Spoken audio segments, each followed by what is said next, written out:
Hello, my name is Michael O'Keefe, aka the Movie Mystic. If you enjoy these film reviews, then please press the like button, subscribe, hit the bell, and stay in the know. Subscribing to this channel means you get to watch the coolest new film industry interviews, hear some groovy film reviews, and get some live streams too. Number 34. The movie Onyx, the Fortuitous, and the Talisman of Souls drove me nuts most of the time. Maybe there were 20 minutes when the acting didn't drive me crazy, but other than that, it drove me crazy. I love the performances normally in Barbara Crampton and Jeffrey Combs, but there's no way they could save this movie from Andrew Bowser, who demands to have our attention nearly every minute of this movie. A group of misfits go to become dedicated Satanists under sketchy circumstances in a mansion. There's plenty of unfortunate deceits that goes around, along with art design that didn't set well with. It's like a bad trauma movie with a big budget directed by the Troll 2 team, with Andrew Bowser being obnoxious all the time. I wish I had nice things to say, but I simply do not. Number 33. The French movie Pandemonium, like Vincent Must Die, is a neat modern French existential-style horror film which expresses a high degree of belief and futility in the life cycle. The movie starts with two men roaming around the site of their death, getting to realize that they are dead themselves. But they are in some form of purgatory, or even the top level of hell seen in Dante's Inferno. The top level of hell is where wise men before Christ can roam around endlessly, pondering the meaning of life with futility, since they could never get real enlightenment as they are not men of Christ. That's how Dante views them. A portal emerges in this part of the afterlife in Pandemonium, so the men enter not knowing what they will face, but knowing that they are destined to go to a place worse if they do not venture into this vortex. We get a series of rather grim stories, all to do with people who face ghastly ends entwined in wretched scenarios that are a little unrelenting, in my opinion. It's a strong concept with a rough around the edges delivery. Sometimes it's nice when countries outside of America offer a strong product, and sometimes it lacks the desired impact. It just becomes more of a headache than anything else. Number 32. Empire V is a coming-of-age story that will likely be relatable to you only to a degree. Going through regular stuff in early adulthood, our protagonist, Roman, joins a society of vampires that happens to be in Russia. Director Victor Ginsburg says that the Vampire Secret Society angle happens to be universal to the global elite. So you think it is dehumanizing to Russians in particular, that's the metaphor hashed out more literally. There are eyes wide shut vibes to be had here. There's plenty of specific vampire lore made, but it's really about a young guy trying to fit into the world and falling in love with a woman. It has the whole band in Russia thing happening as well. At first, the ban was a blow for the filmmakers, so panic settled in after the press screening when it was announced this would not get distribution in the country. Then it becomes a marketing ploy for the blue and yellow crowd. The descent of Russia is an industry. Let's not say it isn't. It is made by a Russian-born man, yet when I interviewed him, he was in his home at Venice Beach. The movie has some cool moments, and Fantasia has programmed contemporary Russian genre fare before. I'm not quite familiar with it yet, though. I need to sit with more of them to have more of an opinion. Number 31. When I heard that a Czech science fiction movie was coming to Fantasia Fest, I was all for it. Fantastic Planet is a movie which everyone needs to see, and Jan's Svankmacher has a lot of classics as well, especially the short form. Restore Point, however, lacks the psychedelic visual brilliance of those movies, or opts out of that approach to be generous, to give us a conceptually ambitious movie that is quite good, but has too much exposition. I don't want to constantly be told what is happening in this world. I want things to occur where I can bring myself up to speed by following the story. This movie gets bogged down in the details. It is shot and acted well enough. The overall experience does not suck. It is in fact pretty good. But next to Fantastic Planet on a double bill, this one would be a dullard. When the movie was done, plenty of people disagreed with me, but enough people did agree with me, so perhaps it just depends on who and what you like in a movie. The ambitious ideas sucked out a bit of the emotional impact. I like the characters without loving them. There's a certain coldness here within a competent movie that is worth noting. Number 30. Shot in Timmins, Ontario, is My Animal. A new coming-of-age movie in the form of a werewolf movie that is an addition to the genre, as well as a deconstruction of what the identity of the werewolf might be. The movie has a lesbian and transgender angle to it. It has the directs to confront werewolf movies, which I'm not sure is something anyone needs to do, but I don't know of any werewolf movie like this. If there is another movie with a lesbian werewolf, let me know in the comment section. So this movie is like a couple of standard movies put together, so it's a combination which makes the experience unique. It's more of a coming-of-age movie, I would say. The werewolf scenes are not too frequent, making all of it more backburner or slow burn, even from a certain point of view. This movie could be accused of being a little static. Sometimes it moves and is captivating, but sometimes I couldn't get too intrigued with what was happening. The romantic plot is all good, but the family stuff was less captivating for me. I mostly enjoyed what I saw, though, and commend it for some uniqueness within this genre. If you are a spunky young person going through a personal struggle, then perhaps this will speak to you more than it did for me. Number 29. Aporia is coming to us through the fine people at Wellgo USA, but this isn't a Donnie Yen vehicle. It is one of the American movies in their catalog. This one is a fantastical science project movie that feels slice of life. A wife loses a husband, then his colleague tells her they were working on a bizarre science project, which does in fact bring him back from the dead. This machine must be tapped into something mystical somehow because you need to swap lives for life. It's this bizarre concept that I didn't feel slipped into the movie seamlessly. It doesn't feel like a world with mysticism. It's like it's trying to feel like real life, therefore real science. But this idea makes no sense and is hard to get over logically as a viewer. The movie is neat, but also insane like that. It's worth pointing out, but the actors are still compelling within this strange concepts. The movie looks nice, and it has strengths, but it is a little jarring, so maybe a rewrite would have smoothed out some logical things. You might also love this type of movie, so perhaps my consideration means nothing to you. If that's you, ignore this review. Number 28. If you wanted to see some South Koreans do a riff on John Woo's Face Off, then your day has arrived. Devils is here for you to enjoy. It's not necessarily the most inspired movie, but it is a lot of fun. Instead of the face swap and mumbo jumbo that was done in John Woo's movie, you will see another way to do the same thing. The movie is still a good ride. It moves almost as nicely as South Korean movies like the serial killer movie I Saw, The Devil, or the gangster movie The Cop Against the Devil. So that's saying a lot. They really do have some wonderful genre movies coming for South Korea. I enjoy this one without being much invested in its premise, and to a degree the emotions of the characters, and they propel the story forward, so they work it in more of a 2D sense. We may not get a lot of emotional breadth, but there is a lot of ass-kicking and good times to be had here. So if you love John Woo movies, you'll most likely really like Devils. Number 27. I wasn't aware that there were people who had a condition that makes them violently react to sounds, but that's a thing that is explored by filmmaker Tamara Sherbach in the short film called White Noise. This mental health topic is taken seriously, but filtered through a genre lens with some intensity at the end that warrants its selection for Fantasia Fest. Our lead takes some time away in a noise-free zone, but things develop and we get a genre movie. I like that it was a story that culminated and raised some awareness, but had a really fun moment. Number 26. In the short, The Perfect Place to Cry, a woman who looks like she is in our world today, but in a dream time loop of some sort, has brought her back to the late 1950s or early 1960s. She is there to relive herself of sorrow when something diabolical appears in front of her, only for expectations to be reversed in a neat way. It's a nice deep sleep-like dream state created that lasts 6 minutes. Number 25. What if you took the phrase, "your money's no good here," literally? That is the premise for the short film of the same name. I found it to be manic fun. The acting style is amped up, and it has scenes, including a montage, that really just go for it. It's a funny movie, kind of fun, dumb and obnoxious on purpose. It is a style that might drive you nuts if you are exposed to the material for too long, but as a short, it does not overstay its welcome. Number 24. Coming all the way from South Korea is Killing Romance, a movie that is just sugar high but not too sweet, and an effective enough love story within a very entertaining time cohesively. It's not to say there were some bumps along the way, but the establishing of the story and the conclusion are lovely, so I felt like this was a fun experience at the movies. So when a female actress has been linking up with a rich guy in what becomes a loveless marriage, but then a superfan comes into play, trying to scoop her up from the manic husband. The whole thing is weird, but not as weird or certainly as annoying as some other Asian comedies, and there is a relatable sense of things to underpin things nicely.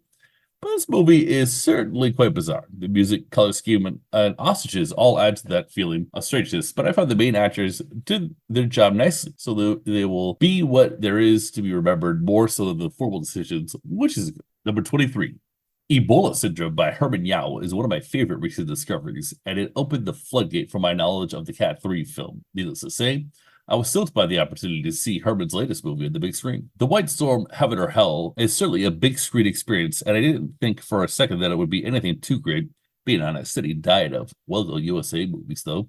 That doesn't bother. The movie is about undercover cops busting a brutal drug dealer in Hong Kong. It has an awesome maximalist opening scene. Then we jump back and forth in time until we get to the aftermath of the opening properly. The setup with the time jumps is quite cool, but once everything is established and in order, the tropes settle in, and then eventually the movie wraps up with another cool, but not as cool as the opening maximalist set piece. Anthony Wong could have played the head gangster of this movie in the 90s, and perhaps the intense, but not as intense as his pacing from the 90s would have been cool. This movie is no hard-boiled. It is a fun action movie, though. It starts off inspired and then ends up decently. I was entertained mostly throughout, and lots of people get beat up. Number 22.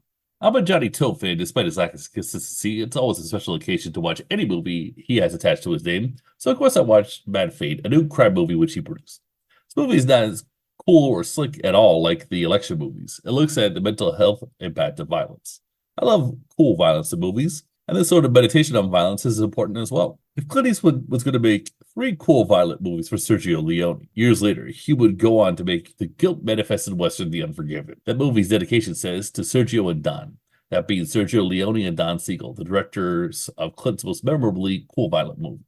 Johnny Toe may not have The Unforgiven through Bad Fate, but the parallel is intriguing to ponder. Perhaps he does feel like he has some blood on his hands. This movie feels like a meditative piece of genre cinema because the violence is pure grisliness. It never looks slick, it looks awful. What violence does to the mind is something I don't ever want to know, but maybe in Johnny Toe's case, the violence he has experienced has been in the editing room. Either way, the movie is good and certainly not cool. Number 21.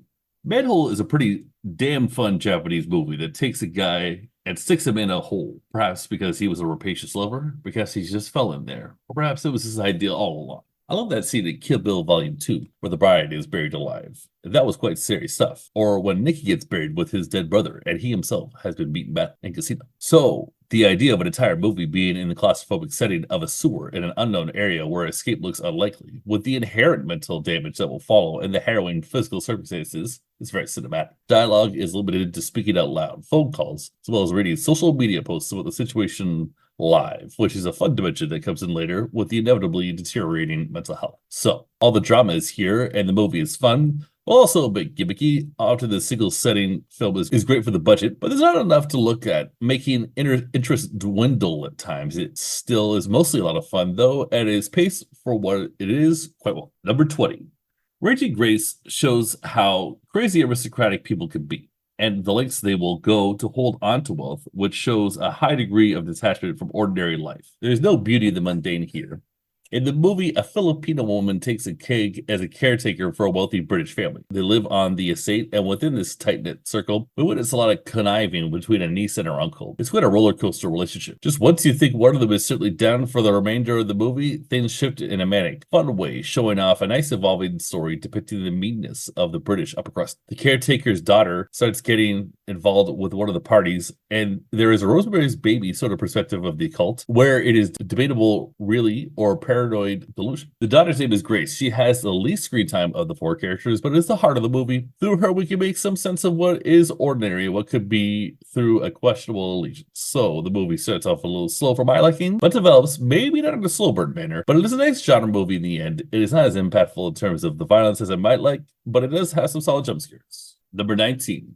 The Bitter Ash is a 1960s dramatic movie from Canada, shot in black and white, influenced by John Cassavetes, and is a debut film of director Larry Kent, whom I interviewed before his masterclass in Montreal. The movie has a great party scene with lots of cuts that show a lot of the chaos from everyday life that these young people are facing. All of them are struggling with identity or paying the bills. The film is spoken in English, but it looks like a lot of Quebec cinema from the time. Instead of channeling a Jean-Luc Godard movie, though, The Bitter Ash is certainly in debt to Shadows by John Cassavetes. If you compare this movie with the Quebec movies, they have more things in common visually than the ambitious influences that they're riffing off of. I like most of the scenes, but it does feel like grief porn at times. It's a little too stark for my liking in these moments, a little bit unrelenting, but it is a cinematic experience worth going through for the party scene near the end. That is a great example of show me, don't tell me, and it was a great thrill to be able to talk to the director the day after the screening to chop it up for nearly 10 minutes about his thoughts on life as well as cinema, of course. Number 18. Lovely, Dark, and Deep is certainly a very cool name for this horror movie. It also marks the directorial debut of scriptwriter Teresa Sutherland, who so far has had quite a cool career.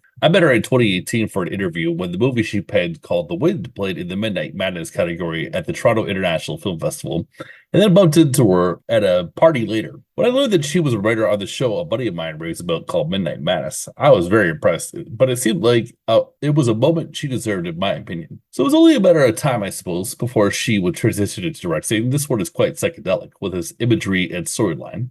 It almost works as well for me as The Wind. I think I prefer the directness of The Wind, though, if I'm going to be honest. This movie is more ambitious and an interesting direction, though, as it also plays with the notion of being a modern folk horror film. The process of discovery here is ambitious and cool to see through strange as well as violent imagery in this movie, so I was definitely along for the ride. It would go nicely on a double bill with Ben Wheatley's In the Earth from 2021. Number 17.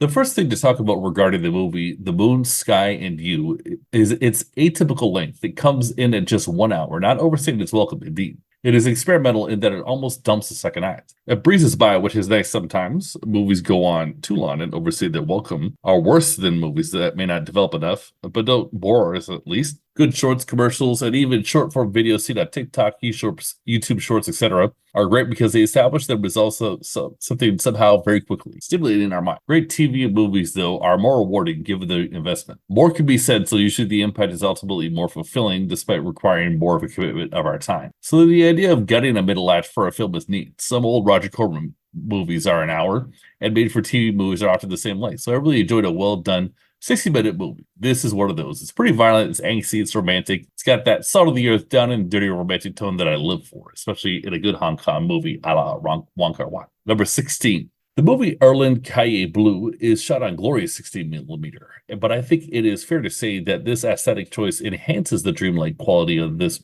movie, making it more than just some pretentious statement. This is David Lynch by the way of Quebecois filmmakers in 2023. Found it to be a mundane story, not overly sensationally surreal, but like the dream you have woken up but close your eyes for 30 more seconds. It's not nightmare-esque or dystopian. It is more personal, dealing with work, family, and mental health. Sometimes going for the relatable thing and surrealism is more helpful than constantly going for some sort of gut punch. The story structure is interesting. It feels strange, but it's not aimless. We return to the same characters, issues, and even bizarre moments, driving forward to something that may not feel supreme, but is certainly real. Real that is within our dream context. If things are too strange, especially within a budget, we tune out.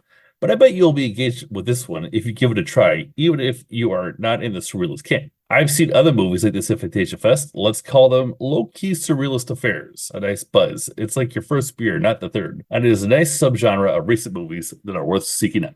Number 15. I remember interviewing Anna Maguire and Julia Lederer in 2019 in Toronto about a short film they had done. It was at a nightclub organized by pretty sketchy people, to be honest, which terrified the journalists. I, however, felt relatively safe and sort of enjoyed the environment. So I smiled to myself when I learned that the duo was back at Fantasia Fest with their movie With Love and a Major Organ. Julia wrote it, and Anna stars in this mid-dystopia, which examines our world. I would characterize it as fun as well as bizarre satire commenting on dating and relationships in a tech-up world. I say mid-dystopia because it's not hellscape Mad Max type of environment, but somewhat subdued, but unquestionably bizarre. It's more questioning certain social trends over existential dread of what is to come. You kind of must experience this one to fully get it. It is also, unlike Mad Max, quite female-centric. I found the world building to be the most entertaining thing about it, especially the made-up dating app and radio commercials. This is a win for the Canadian film industry, something that should satisfy the Fantasia audience most likely. It doesn't go for the throat, but it is effective commentary on our culture. Number 14.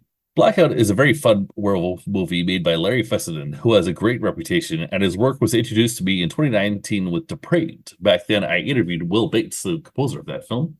It was a funky movie for sure. A modern-day Frankenstein, and it is a cool and ambitious idea for the movie. With Blackout, Larry returning to the classic horror style with a contemporary twist.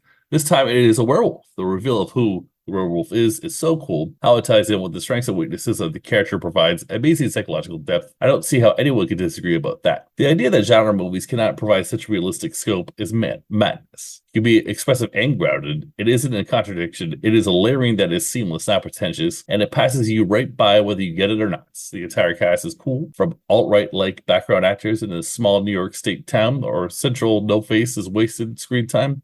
I particularly enjoyed Barbara Crampton's scene early in the film. I didn't see Larry's movie Habit, because that one is his modern-day vampire movie. Let's hope it is a 5-movie series with a modern-day mummy movie and a water creature movie down the pipe. That would be awesome. Number 13. I love a good Su Hark Wuxia production. A Chinese ghost story screening on 35mm at Fantasia Fest was one of my most anticipated of the festival. Alas, my expectations were set unrealistically high, perhaps. The Su Hark produced Burning Paradise was incredible. It was directed by Ringo Lam. I love the Once Upon a Time in China movies, but they had Jet Li in them. With a Chinese ghost story, we basically get an Evil Dead-infused wuxia comedy that has some great scenes, some weird scenes, and some frankly poorly done scenes, and having left the cinema, I felt like cohesively it was pretty good. Expecting great things was not realistic for me knowing how weird comedic tones and wuxia for me often are, it has taken me a while to appreciate the Shaw Brothers classic Dirty Herd, for example. Some of the special effects make me want to puke thinking about them. It is just so weird to see Chinese folklore mixed with Sam Raimi invented effects for Evil Dead, and it's kind of weird. Think about the tree rape scene in Evil Dead, then mix that with a giant ton from an evil ghost chasing our films. It's just a little too much on the senses, but when the movie does work, it is an awful lot of fun.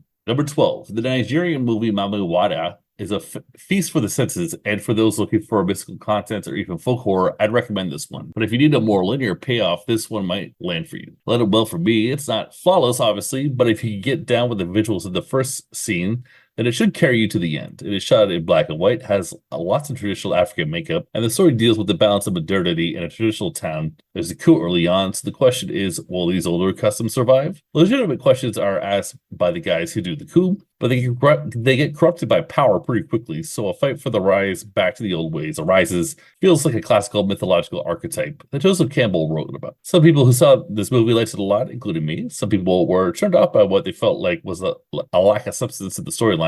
But to me, the style made up for that. The substance was in the style. Whether that works for you or not, that's what it is. Also, the last scene looked lame to some people, but I thought it looked cool. Number 11, the Filipino horror movie In My Mother's Skin caught me off guard in the best way possible. For some reason, I thought it'd be just fine or even less than that, but I was engaged throughout the whole thing. It has jump scares and World War II traumatic memories to scare you, but it is a high amount of ambience that we get here that makes the movie one to track down when it gets a general release. A malevolent ghost tempts a lonely girl with nice things while unknowingly to her. She torments her and her family. It is the most vulnerable people who get the bad deal in life, and in this movie too. There is a fair amount of violence sprinkled throughout here, but whenever we see the evil spirit dressed up as a fairy tale character on crystal meth, that's my interpretation, things get quite creepy. Her scenes get worse and worse. The harm is brutal, but there is a bit of that Rosemary's Baby subjectivity angle, but not really. This D&D of sorts is just creating a warped hellscape, but then again, is also the early 1940s. We get a little political intrigue, but it is very much background exposition. While important, the focus is a house, the land surrounding it, and the people who come through to visit this family. Make sure you check this one out if you like horror movies, most certainly. Number 10. At around 2 a.m. the night of the screening of director Stefan Castagne's movie Vincent Must Die, I was able to talk to him for a moment at the Fantasia Fest centric bar McGibbons. I said, may I share my theory with you about what your film is about? He said, yes, but my English is not very good. Okay. I thought, I'll talk slowly and it should be fine. I told him, your movie has all this senseless violence. It reminded me of during the COVID lockdown. People would argue with one another brutally while nothing was happening in their lives. He looked me in the eye the entire time, fully absorbing my theory. His response was, the beauty of art is that we could all have a different interpretation. Basically saying my theory wasn't right or wrong. What a great response. This movie wrecks French existential dread. The lead character, Vincent, starts getting beaten up by people for no reason. Vincent learns from a man that he is a sentinel. If anyone looks at one in the eye long enough, they must beat them up. It sounds like an insult to me, but if that is another opinion, I like the open-ended nature of this movie. It does have a clear story, yet it remains unclear why any of this stuff has happened. It does remind me of French existential thought, which expresses a high degree of futility to modern life. Number 9. Director Junta Yamaguchi's Beyond the Infinite 2 Minutes was hysterical, according to me, and everyone I know who has seen it, except for one person.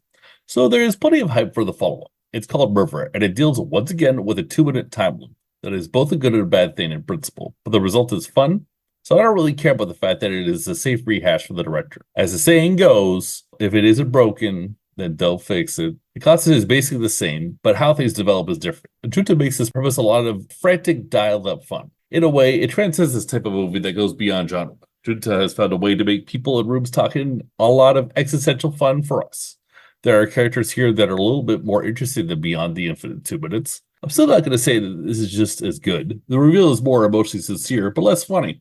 That's the trade-off we get here. But still, I find there are not too many Asian comedies that translate well overseas. That's why I'm celebrating this one, Beyond the Infinite 2 Minutes and other stuff like One Cut of the Dead. They feel specific, yet a bit more universal than other Asian comedies, I would say. Number 8. There's a lot of stuff happening in Perpetrator. While writing this review, I am an hour away from interviewing writer-director Jennifer Reeder about it. But I want to document my takeaway as of now. The movie has 2 moving parts which are interesting. It has a psychedelic shape-shifting storyline, which is more interpretive, and a teen angst storyline, which is very relatable and even a little generic. Having this one piece which perplexes my interest, and this other piece which is relatable, but not in a tropey movie way, which makes that part generic, It's interesting stuff. When the movie started, it reminded me of a Peter Strickland movie like In Fabric or The Duke of Burgundy. It is more offbeat and atmospheric than A Shocking Affair with lots of deranged violence. Then it slowly builds into something less subtle, but notably through a subtle buildup that dishes out an emotional climax that pays off the coming-of-age piece of the film, bringing things full circle in a sense. The movie's one to sit with. Certainly, there are a lot of things going on, so look out for my interview with Jennifer Reeder about this on my YouTube channel, Mystic Conspiracy Radio, because I'll be learning with you.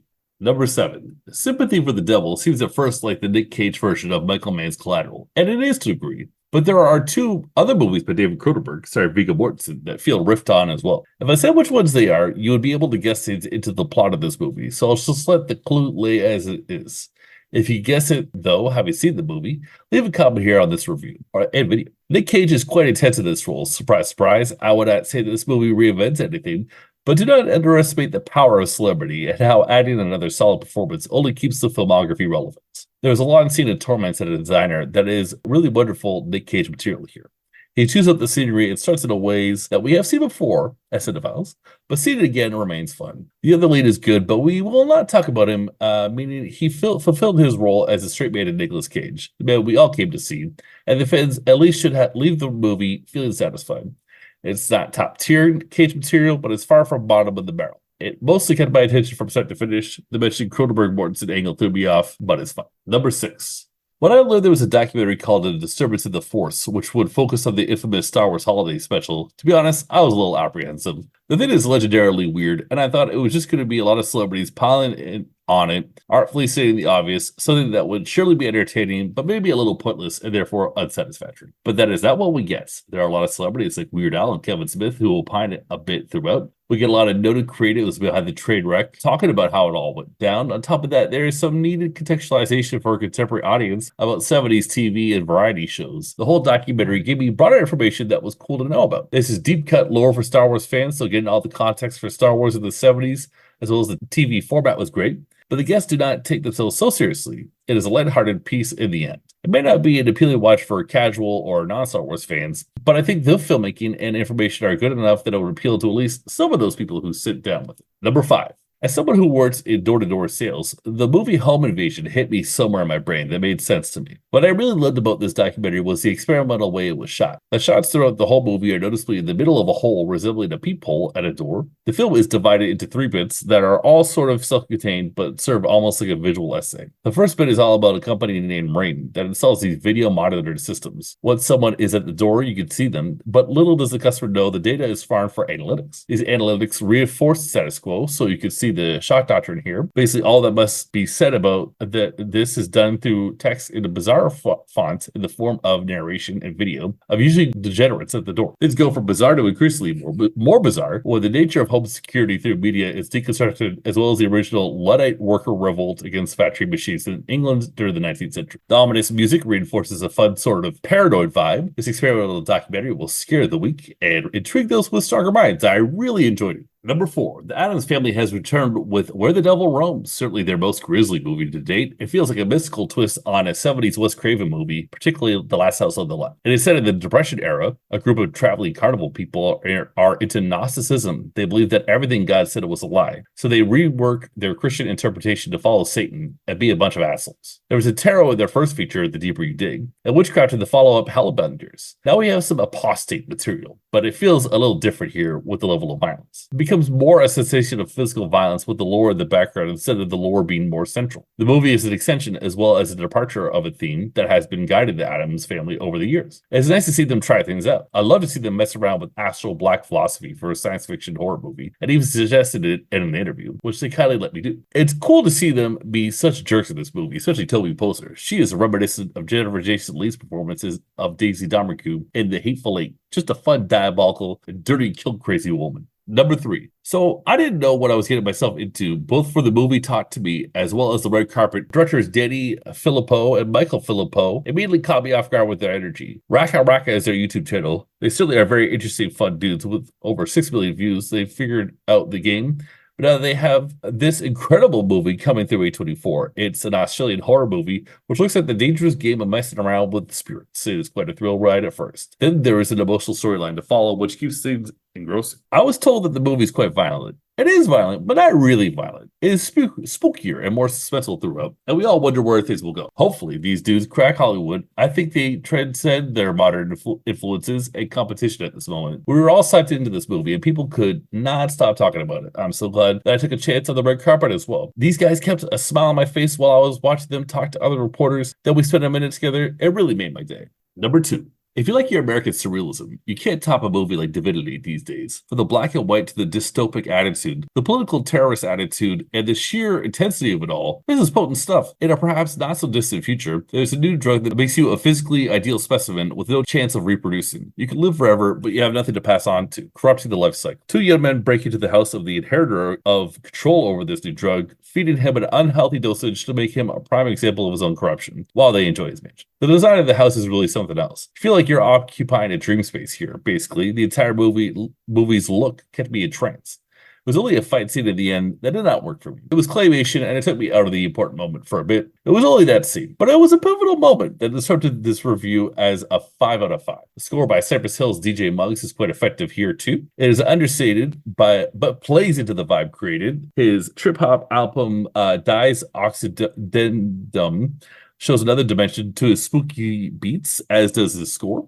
If you like the feeling of a simulated psychedelic drug trip in a movie, you must certainly watch Divinity. Number 1. What is crazy to know about the Primevals is that most of it was shot in 1994, but is now only being released in 2023. It was mainly made by David Allen, who passed away in 1999. This movie was shot by David Allen, who made this cool 70s movie called Equinox. I remember very vividly renting the Criterion-produced DVD of this movie from my go-to rental spot, the Invisible Cinema. If you like stuff like King Kong 1933 or Ray Harryhausen effects movies like Jason and the Argonauts and The Seventh Voyage of Sinbad, you get the idea. There's plenty of stop-motion wizardry here with a Yeti and aliens. Personally, I think this stuff is awesome. And it's just too bad David Allen could not be here to celebrate its release, because it's an achievement that I think a lot of people are going to like. If you think this movie looks awful, I will ask you to reconsider your position on practical effects. It does not have to be something that we view as absolute in our minds. Just look at what Tom Cruise still does in Mission Impossible movies or Top Gun Maverick. This is a throwback style for sure. Shot nearly 30 years ago. It was basically a throwback then, too. Get off your high horse and embrace it, my friend.